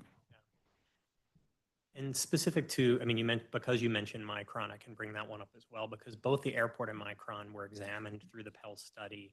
Those were brought up from the public as potential locations that we should be considering. And we did work through those and looked at them as extensions of any of these potential services, whether they were bus or rail related.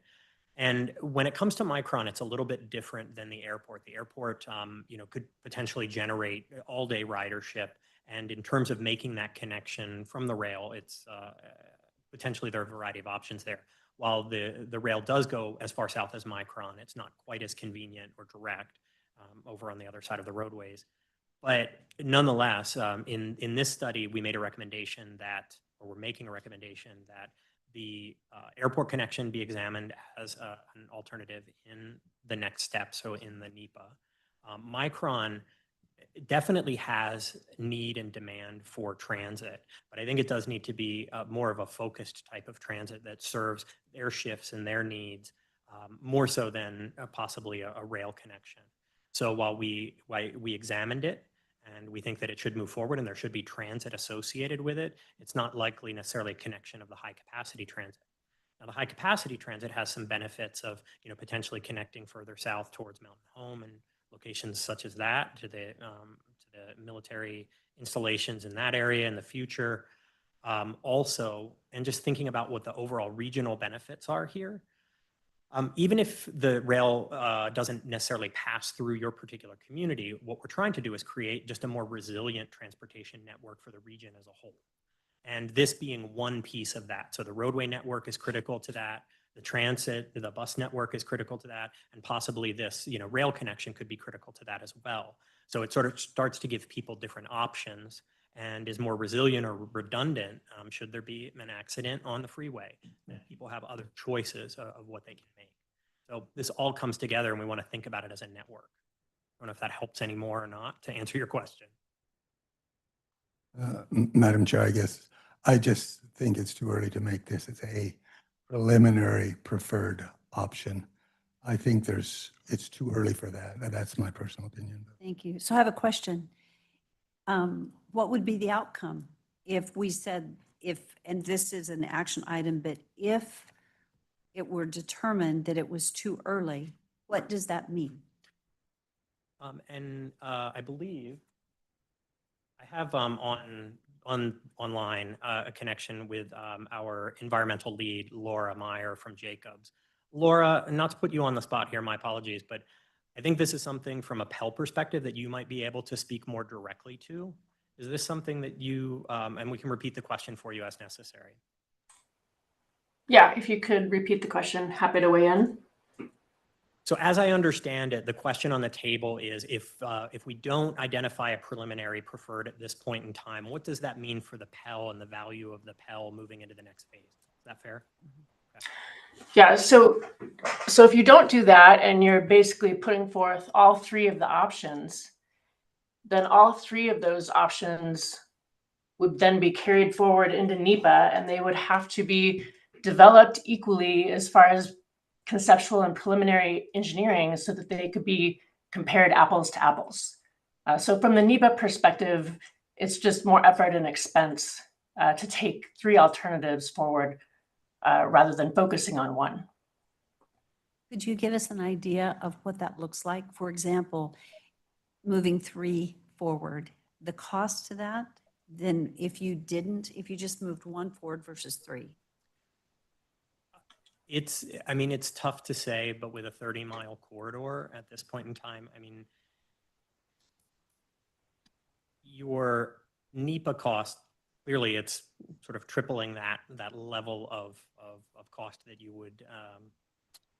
would need to put out to do it. I would say that it probably is, I'm trying to find the right term to use here, but again, we want to make sure you get as much value out of the Pell as you possibly can.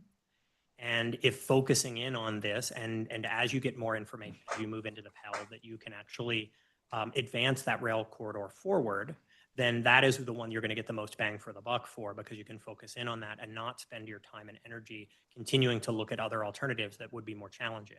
And one of the key things that we found as we looked at some of the roadway and BRT options versus this is that the level of potential property acquisition is probably one of the bigger ones. And the impact that would be associated with that is one of the other reasons that made the rail corridor more desirable than the others. Now, that was just one example of many that we went through in terms of the criteria that we looked at. But it's hard to say a specific number, Madam Chair. I hesitate to give you a dollar figure, but it would be definitely additional cost. It's hard, it's a relative term. Correct. Right? I will say that it's my understanding that RTAC recommended this move forward. Is that correct? It's, okay. So. Go yes. ahead, I think. Ready to make a motion, Madam Chair, if it's. Madam Chair, just one thing before we make a motion, if possible. Okay. I agree with the cutoff being the best route. I just want to make sure that we're doing it with our eyes open and that we understand that there's other options down the road. That going along the light rail already exists is obviously a great idea, but and I'm looking straight at you, Elaine, because And you just did a presentation. maybe I should, if it's okay, Madam Chair, pipe in here. You know, if you go back to the purpose and need of the Pell, the purpose and need of the Pell was not to develop a high-capacity transit network in this region that serves each community. The purpose and need of the Pell was to develop a corridor that runs east and west and connects Caldwell with the Boise Depot and beyond. And of those, downtown Boise, all of Boise and beyond, of those alternatives, of which there were 13 to begin with, we came down to 3 that seemed most feasible. And of those 3, this is the alternative that scores the highest in terms of being able to serve that need. Having said that, that's not the end of the transit network. And if it is, shame on all of us. It's the beginning of it. And I've talked to Craig about bringing to all of you, hopefully at your next meeting, our preliminary Valley Connect 3.0 update, which shows how this corridor might fit into a full transit network and the rest of the connections you're talking about. But if we're stymied from, so we've studied this now, I'm going to say 6 times. How should we get from Caldwell to Boise? What's the best way on transit to get from Caldwell to Boise? And we're finally at a point where we can say, we think we've got the corridor that might work and the mode that might work. Let's go deeper on that and see if that's true. If we're stymied from being able to do that, it makes it really hard to do the rest of the connections. So that's my point of view. It's not the consultant speaking, it's not Compass speaking, but 20 years into this, having studied it literally at least 6 times, I guess I would agree with RTAC's recommendation that it's time to take the next step. Thank you. Okay. Tricia? Yeah, Madam Chair, I mean, as Elaine said, this has been studied for a few decades now. And it's not the transit system. I look at it as the core spine, and will it really support the rest of the system as they develop Valley Connect 3.0? And I'm very satisfied with the technical analysis that was done. I thought that was really good. I think the public engagement was done well. I think, I'm not sure which meeting I went to in the series of them, but a good turnout for a long-term transit study. So I will make a motion that the Compass Board approves the commuter rail along the Boise Cutoff Corridor as the preliminary locally preferred alternative for the Let's Ride Treasure Valley PEL study. I'll second. Madam, Moved and seconded. Discussion. Madam Chair, could I offer an alternative? I'll make a discussion and then I'll offer an alternative motion. I guess we all know, back to the NEPA process, that we have a new administration, and the new administration has indicated that they're going to streamline the NEPA process and expedite the things that are going on. So my alternative motion would be to defer for 4 months this decision so that we have additional time, both for the current administration to decide on the NEPA process, because I think that's important, both time as well as money. And I'm with you, Elaine. There's a time for excessive study as well. But I think this is a decision that the community, it's really critically important to the community that we have, and 4 months is not that significant a problem in terms of timing, especially after 4 years. But anyway, that would be an alternative motion if that's in order. It's my Robert's Rules of Order hat on. I've got to think about it, and I think it is. If it That's was the a substitute. substitute motion, is there a second to the substitute motion? Yes, I'll second that. This is Kent Goldthorpe. Okay. The second, there has been 2 seconds here. So with that, any discussion on the secondary motion? Okay, if there isn't any, I just need some help here, because I think we go ahead and vote on the secondary and then we'll move to the substitute. I would like to comment on the secondary motion Yes. if I could. I'm hoping that there's lots of NEPA reform over the next few years. But I know the process well enough to know that whatever that reform is still going to require the study of all 3 alternatives at the whatever level NEPA ends up at. And I guess I'm just puzzled as why we would want to, when we've finally got support, finally got the technical analysis that shows us that we have an alternative that is superior to the others, why we'd want to carry the others forward at this point. Any further discussion? Well, just I agree with Elaine in terms of the timing of it, but that the current analysis is sufficient. We've heard in lots of other occasions where it's secure science or whatever in other things, and it's been proven later that it isn't. So just because we have the data that we have now doesn't mean that it's the best alternative, I guess that's, and I think 4 months is not going to detract from that if we want to go forward, so. Madam Chair, I've got a question if the maker of the motion would yield to it. I'm confused as to whether or not you're just having us put off the decision, or if ultimately you disagree with the recommended decision and you would have us revisit all of this in 4 months. Madam Chair, in answer to the mayor, in the 4 months, then we may, that's the whole point. There may be additional information.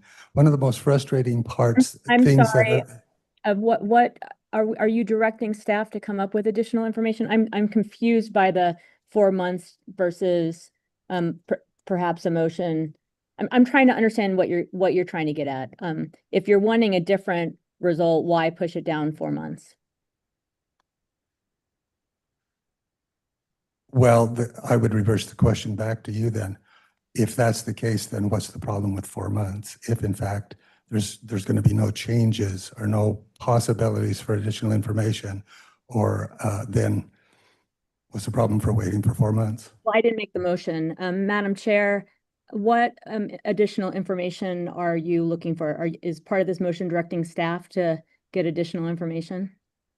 I think it's a very good question. Thank you for asking the question, because if we did wait for an additional 4 months, we do need to have a reason for what we would be doing during those 4 months. What is the outcome we're looking to achieve if we were going to be coming back, waiting?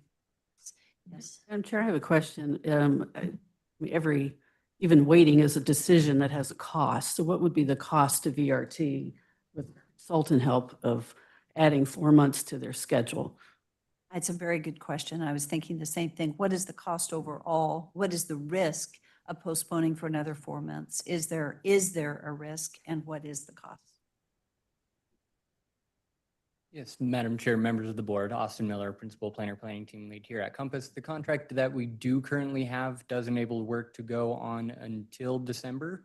However, that was ideally going to be the write-up and completion of the final Pell document. If we hold for 4 months before we move forward with the implementation chapter, there would likely need to be contract amendments made. I can't speak to as what those may look like.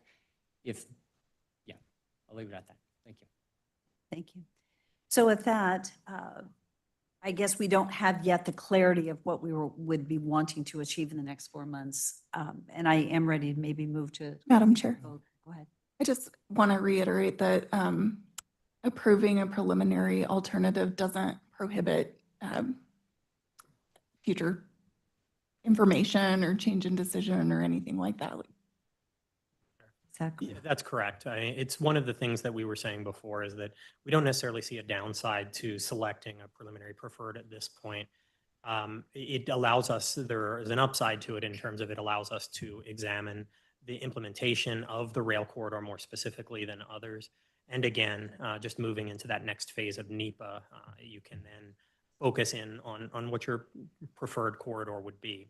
And with that said, if new information arises as you're doing your NEPA, so post this particular project, that could change your thinking on how you move forward.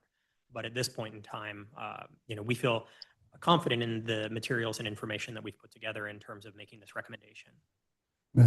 Madam Chair. So what you're saying is you're going to be gathering information on all of the three as well anyway. So it's not going to be that much additional information if you're going to be comparing anyway. Even if this is our preferred alternative, you're still going to be comparing it to something in the NEPA process. Is that correct? In the NEPA process, typically, at a minimum, what you're comparing it to is a no action. So if you chose to make no action, but doing the Pell process, and I'll look to Laura as our environmental lead to make sure that what I'm stating is completely correct here as well, we want to give you good advice, clearly. But my understanding is that the Pell and the work that we've done here and the work that we've completed comparing and contrasting those alternatives would not necessarily have to be pulled forward into the NEPA completely, that you can focus in on a single corridor, or you can continue to look at others. Laura, do you want to speak to kind of exactly from a NEPA perspective what that looks like and how the Pell actually benefits the NEPA process going forward? Sure. So as far as the other two alternatives, if you are to, in this Pell study, formally recommend the rail alternative, then you would, as Chris said, focus in on that alternative for future NEPA. And that doesn't mean that the other two alternatives don't meet purpose and need and don't have some benefits. It's simply that they didn't compare as favorably to the rail alternative. So you're going to move forward, recommend to move forward to the rail alternative into NEPA.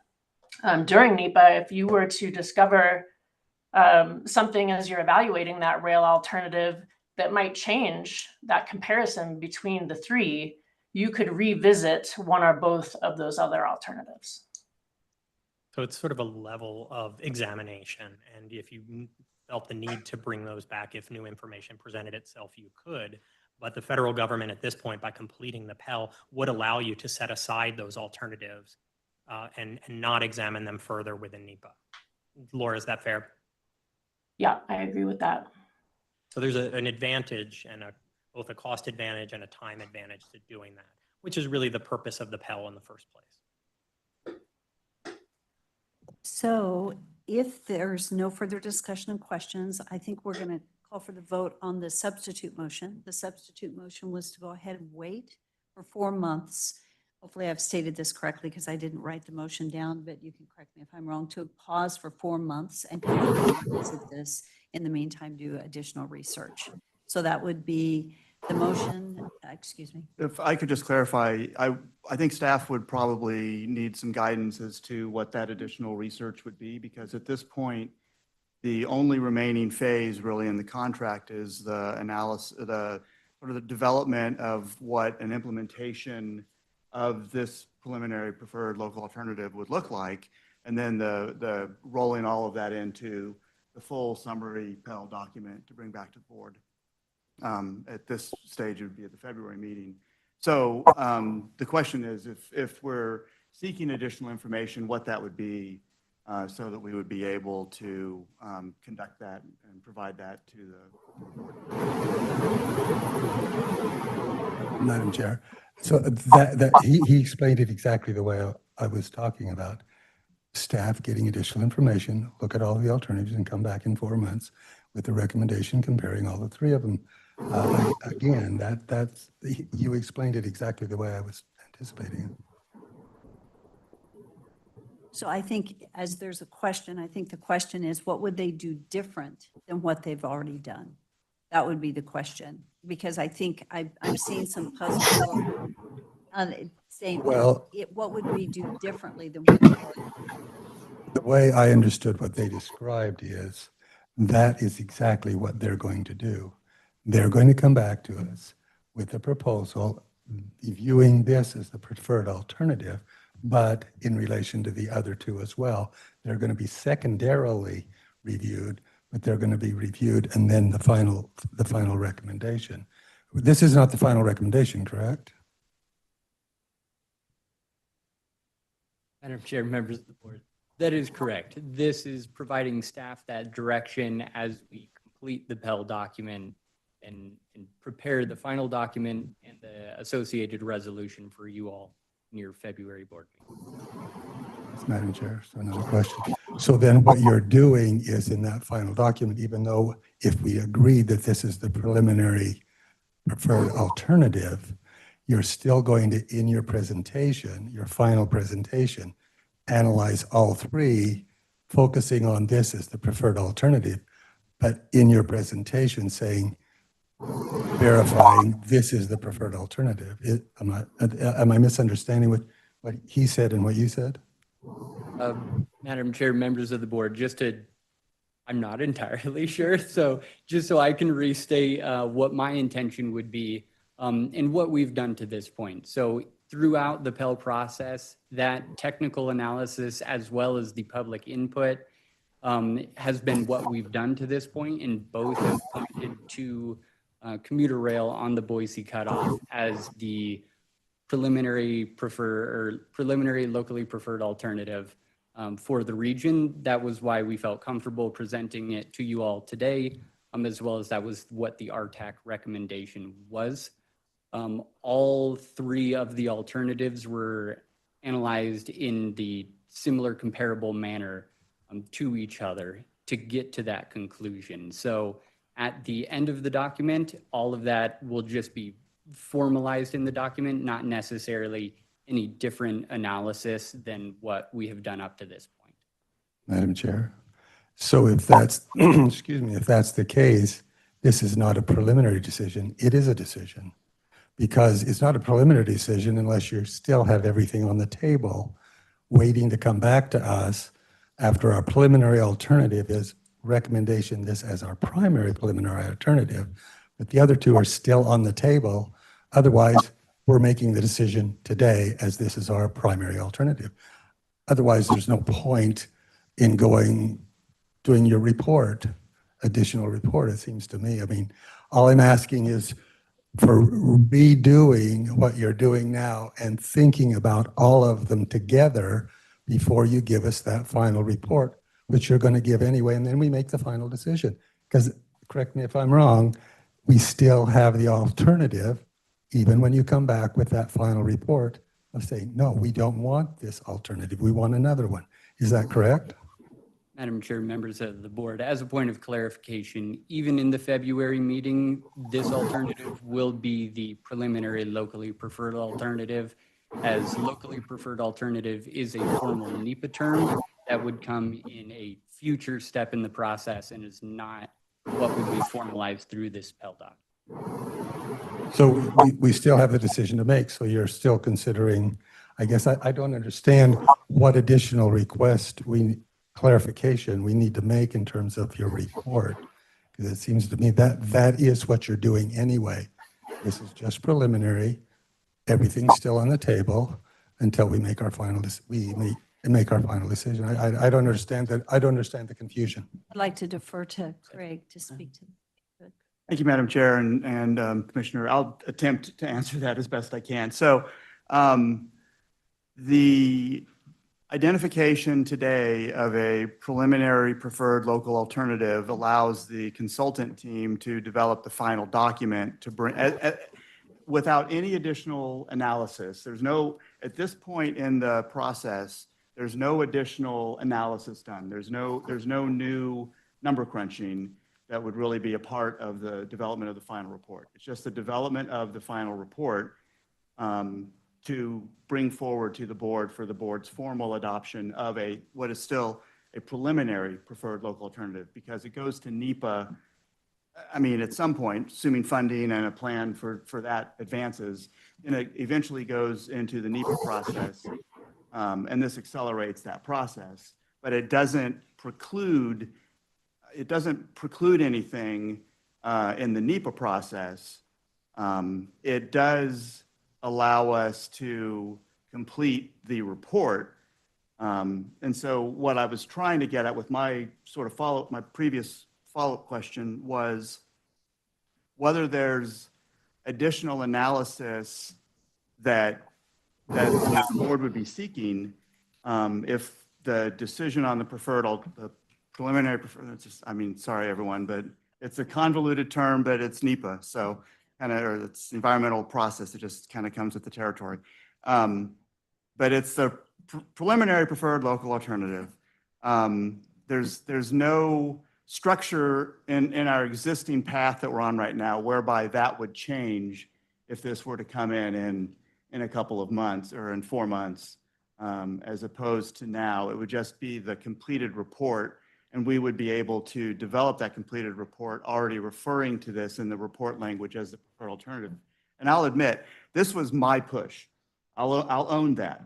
My push was for us to get clarification and clarity from the board so that we could take those steps in developing a final report so that when it comes forward to the board, that piece of the decision is already made, and we're not potentially in a situation where we have invested in developing the final report. The board has questions about the decision or the content or the analysis that we weren't able to address. And that's why, the question is about, like, are there questions as opposed to, is there a concern about precluding options, and whether that concern in precluding options is something that really translates into any kind of a material change in what you guys would be seeing in 4 months versus sort of informally what you're kind of approving the direction of now. If you approve this now, you're going to know basically what you're seeing in 4 months. And the question is it something else we should be looking at? Because at this point, like I said, there's no more analysis that's in a Pell process for this. We've already gone through a winnowing down of, it all started before I was here. So, but we've winnowed it down from, I think, 11 options to 6 options to 3 options. I think we've beaten this dead horse long enough. Okay, so with that, we do have a motion on the table. For clarity on the motion was to pause for 4 months and do some additional work and bring this item back in 4 months. So that is the motion. So I'm trying to think, well, I'll just do an all in favor and we'll see where we need to land. All in favor of that motion? Aye. Aye. Those opposed? Nay. No. Nay. Nays have it. Okay, so then we do have our original motion on the table, and that original motion was as stated on our screen to approve the commuter rail along the Boise Cutoff Corridor as the preliminarily locally preferred alternative for the Let's Ride Treasure Valley Pell study. Is there any discussion that needs to happen again? I'm hoping not. I'm sorry. Okay, so all in favor of that motion to approve this? Aye. Aye. Aye. And those opposed? No. Nay. I think the ayes have it, guys.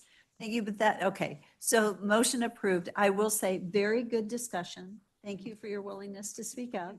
And it did help us better understand the process we're in, which is always a good thing. So thank you very much. With that, that ends our action items, but we do have an information discussion item, which is our discussing our potential 2026 state legislative positions. Great. Thank you, Madam Chair. So we'll move on to something easy to talk about, like the state legislature. Oh, boy. Yeah. Okay. Give me one moment. I'll have the clicker, which apparently is hypersensitive today. So I'm going to try to just think about advancing slides and then see if that works. Okay. So as a quick reminder, today's presentation I'm going to run through is a summary of what we've heard as we've been having conversations with members of the executive committee and a few other, in other conversations I've had with board members. I've tended to ask a little bit about this. And so this is really a starting point, but it's informational. So the next steps will be after today's discussion, there'll be an opportunity to talk, to discuss further today, as well as to reach out to me to add additional comments or thoughts or ideas that I'll work into what I take to the executive committee in September, so that the executive committee can then put together its full recommendation for the board to look at in October. And there will be plenty of time to preview what the executive committee is recommending to the board as we move forward into those future pieces of discussion and engagement here. So what's up on the slide right now are just some of the highlights of one-on-one committee, executive committee conversations that I've been having over the past month or so. Basically, there's almost every single person I talk to has raised the question of overall transportation revenue needs, which I think is in alignment with our existing state position statements. There's a lot of interest in some growth-related government finances and fiscal sustainability and questions around ways to try to improve that for the benefit of our members. There's interest in understanding the distribution of revenue throughout the state and ensuring sort of that the region is getting its proper share. No, just to be clear about that, there's been no strong opinions like we know we're not getting our share, but just a request to sort of make sure that we do understand sort of what that statewide picture looks like. A lot of folks have pointed out that Compass has this unique position to try to engage on behalf of all of our member agencies. There's a strong interest in, rather than trying to seek really sweeping policy changes or reversals of some of the things that are impacting everyone, to try to identify and seek incremental changes that stand a better chance of being successful. There's a responsibility for direct responses within the constraints of our position statements. And so just our ability to be able to respond and be very nimble as we're working with the legislature on topics that may come up, being able to refer to the position statements, our adopted plans, and sort of established responsibilities for metropolitan planning organizations in our dealings with the legislature in the upcoming session. And then also a number of folks are interested in having us start discussions for future priorities, things that we're not really ready to put into policy statements yet, but that we want to start getting feedback and start putting ideas out. And those are the ideas that have come up, that have sort of trickled to me so far, have really been around revenue and revenue generation down the road. And so we'll probably continue to have those, but we'll have more about those as we move forward. I don't know what everyone else is having a problem with this clicker. It worked just fine for me. So. Okay, so the emerging strategy from all of these conversations at this point, and as many of you probably remember, we held off on either filling a full-time staff position or hiring a more full-time type lobbyist presence, basically because I was going to be new and we weren't really sure how I would want to recommend that we move forward on that.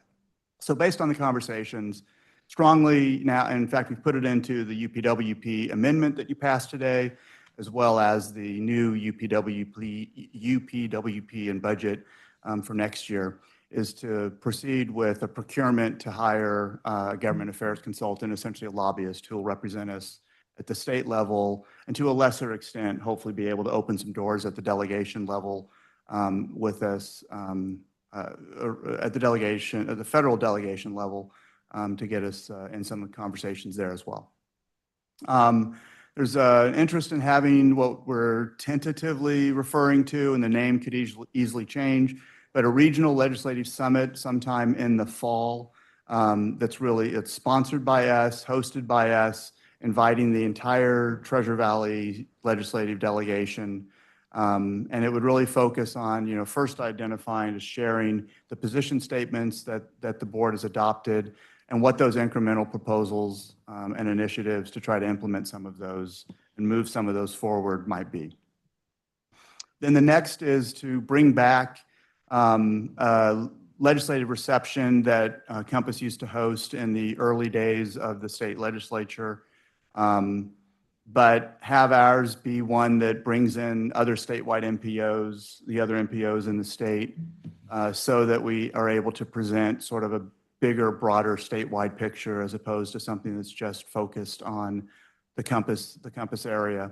Again, this would invite all legislators from the statewide, goal being to educate about transportation issues in the urbanized areas around the state, and then to really help establish Compass as a resource that they can come to and ask questions on transportation-related topics.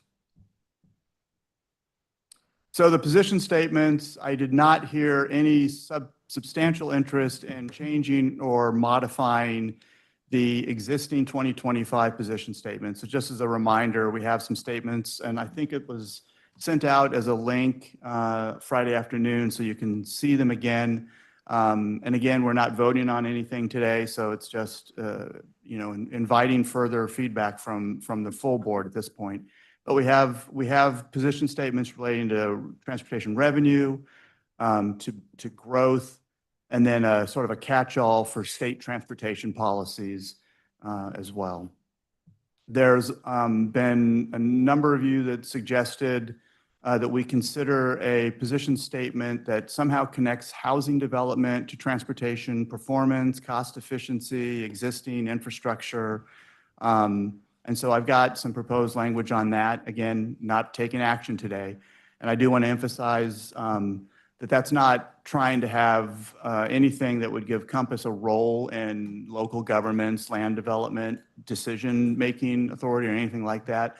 It's going to be much more about focusing on tying, trying to incentivize maybe trying to put new housing developments around existing and underutilized transportation infrastructure. And then, like I said, this idea of concentrating on incremental changes rather than like a completely new funding source or something like that, but much more of trying to make minor tweaks to what we currently have. So getting into the housing question, so why consider a housing-related position statement? It is directly related to transportation mission. Transportation and housing go hand in hand, where people live in housing, people are the source of transportation. So therefore, for us to not, we have to pay attention to transportation. The question is our board, does the board think that it's appropriate for us to talk about a legislative position related to that? But large MPOs are, depending on one's interpretation of the way that the law is written, are either encouraged or required to discuss housing in their planning process. But one way or another, it's certainly become a best practice for our peer agencies to engage on at least discussing housing as part of what we do. The other benefits here is it would allow us to sort of lay down this broad vision around transportation and infrastructure and housing, but allow that sort of incremental or modular type of implementation. And this is just sample language, even though the specific implementation one I do bring back a little bit later. but this broad idea, you know, support housing aligned with planned or existing transportation infrastructure. That makes the value of the investment decisions that this board makes quite a bit more efficient and effective. And so hopefully that would be of interest. And then, you know, the idea of specific implementation language, so something along the lines of support legislation that enables local governments to incentivize housing near corridors with underutilized transportation capacity. The shape and form of what the actual legislative language would look like will take, you know, that will take more time for us to develop, but that kind of an approach. The other thing about this is by linking housing and transportation infrastructure, it has the potential for a broader ideological appeal. So hopefully, you know, we'd be emphasizing local control with regional coordination and tracking.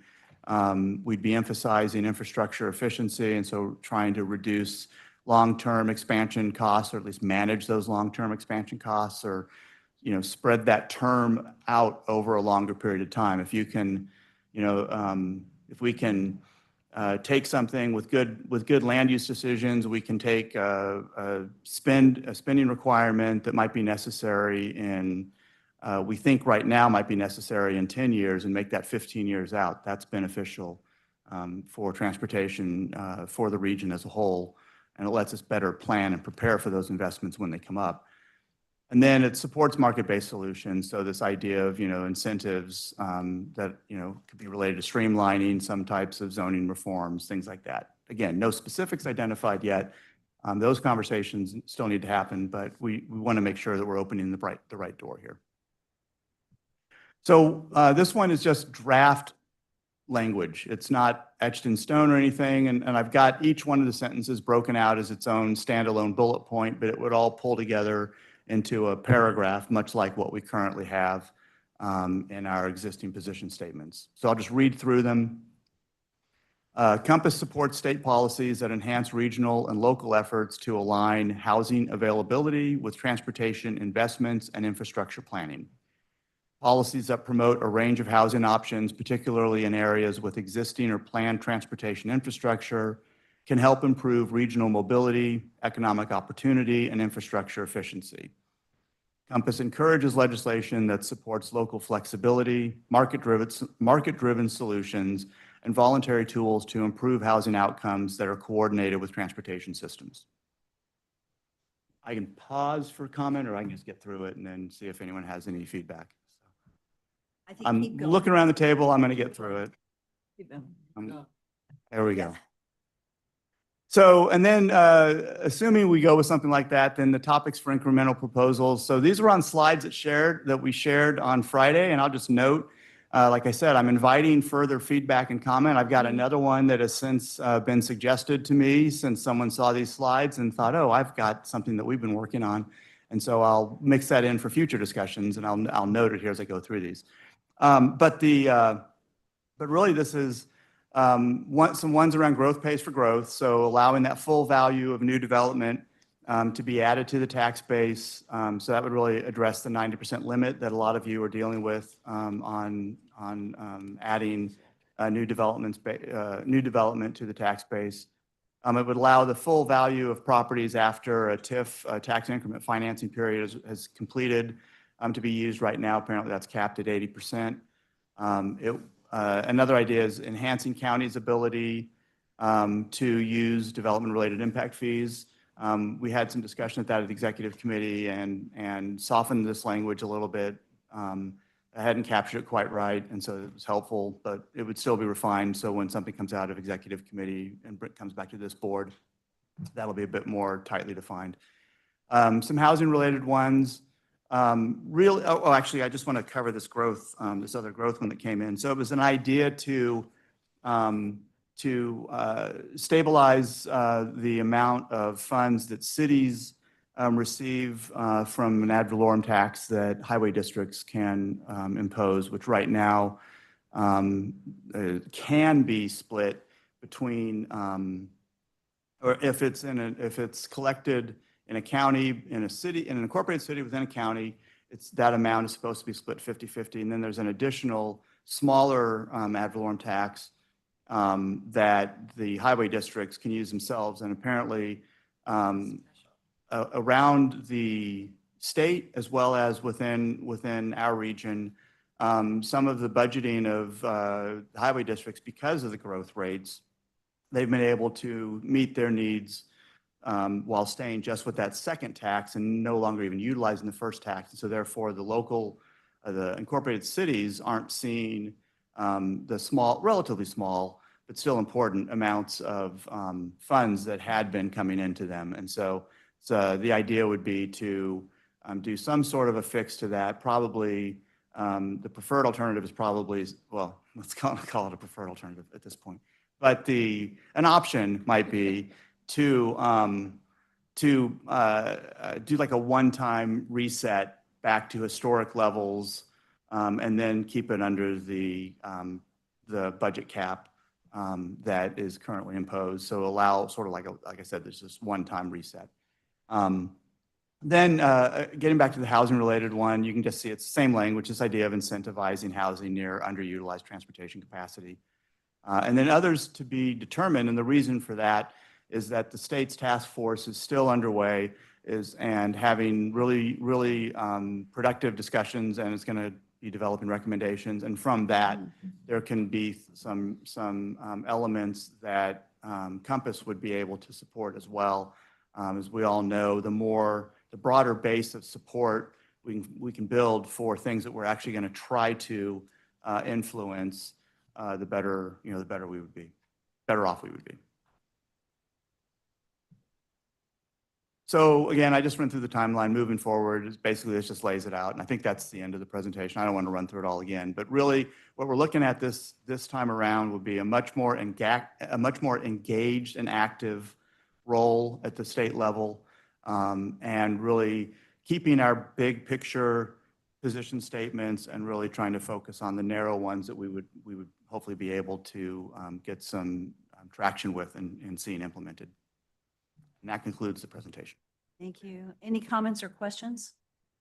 Yes. Real fast, Craig, that was great. One thing I haven't seen that might be helpful, instead of just saying we need more revenue, is I've seen the metrics that look at the Treasure Valley growth to the state as a whole. They haven't really seen the economic impact of that in the Treasure Valley compared to the economic growth of Idaho, and the value of that. So that might, resonate better than just asking for new money, that it's probably a small proportion of that growth, economic growth.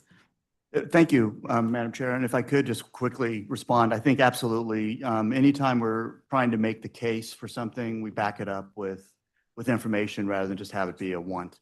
So yeah, absolutely. Thank you. Hey, this is important. And so we're going to need, I know that we're at the end of time. And Jason, you have a quick comment? I did, Madam Chair, and I do want to compliment Director Rayborn on some very insightful thoughts on these. But we've got one thing in the prior position with regard to state policy that I just want to make sure the board is aware of. These two bullets under state policy are effectively suggesting that the legislature tell ITD what to do, which ITD has never asked for, nor has the Transportation Board directed the agency to do. So I wonder if, as we're developing the final policy, we might consider whether those are still needed and whether they're getting any traction. Thank you for that comment. Great. Very good comment. Thank you. We'll talk offline and I'll bring that to the executive committee as well. Thank you. My guess is that maybe wasn't the intent, but maybe the outcome. And I'll just note, I brought our federal legislative issues to our board last month. I'm planning to bring our state ones in October, so I'll get with you and share what we're going to bring to them. Really great work. Thank you for taking the time to reach out to everybody. Very, very good. I think we just need to continue the process as you've suggested it. Thank you very much. Okay, with that, I believe that ends our meeting. Is there anything else we needed to cover? Okay, meeting adjourned.